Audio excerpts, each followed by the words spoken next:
Dalam persidangan terungkap fakta bahwa AKP AG menerima aliran dana sebesar 1,3 M dari jaringan gelap peredaran narkotika Freddy Pratama.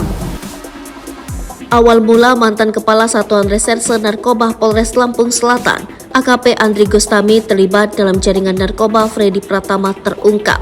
Ternyata Andri yang menawarkan diri untuk bergabung dengan jaringan Freddy Pratama. Alasannya ia mengaku kecewa karena tidak pernah mendapat penghargaan padahal sering mengungkap kasus besar. Hal itu terungkap saat Andri menjalani sidang perdana sebagai terdakwa kasus narkoba jaringan Freddy Pratama.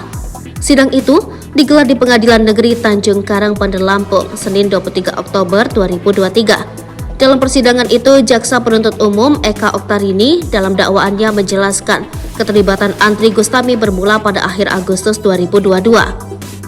Ketika itu, Andri yang menjabat Kasatres Narkoba Polres Lampung Selatan memimpin penangkapan kurir sabu di area Tol Bakauni, Tembanggi Besar. Dalam operasi itu, Andri dan jajarannya menangkap Ical, kurir yang membawa narkoba jenis sabu seberat 30 kg. Selain sabu, Andri juga mengamankan barang bukti berupa ponsel merek Samsung Z Flip, yang di dalamnya terungkap adanya komunikasi kurir atas nama Ical dalam jaringan peredaran gelap narkotika Freddy Pratama, ujar Eka.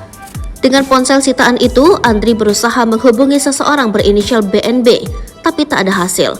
Selanjutnya, pada Maret dan April 2023, Andri kembali memimpin penangkapan kurir narkotika jaringan BNB.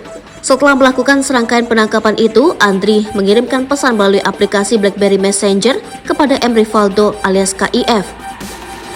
Dalam pesan singkatnya, terdakwa Andri menyampaikan, "Saya sudah setahun di Lampung Selatan, sudah banyak penangkapan besar yang dilakukan tapi tidak ada penghargaan. Kalau begini, mending saya cari duit saja untuk masa depan," jelas JPU membacakan pesan Andri. Dari komunikasi dengan KIF, disepakati terdakwa Andri menerima uang sebesar 8 juta rupiah per kilogram untuk setiap pengawalan.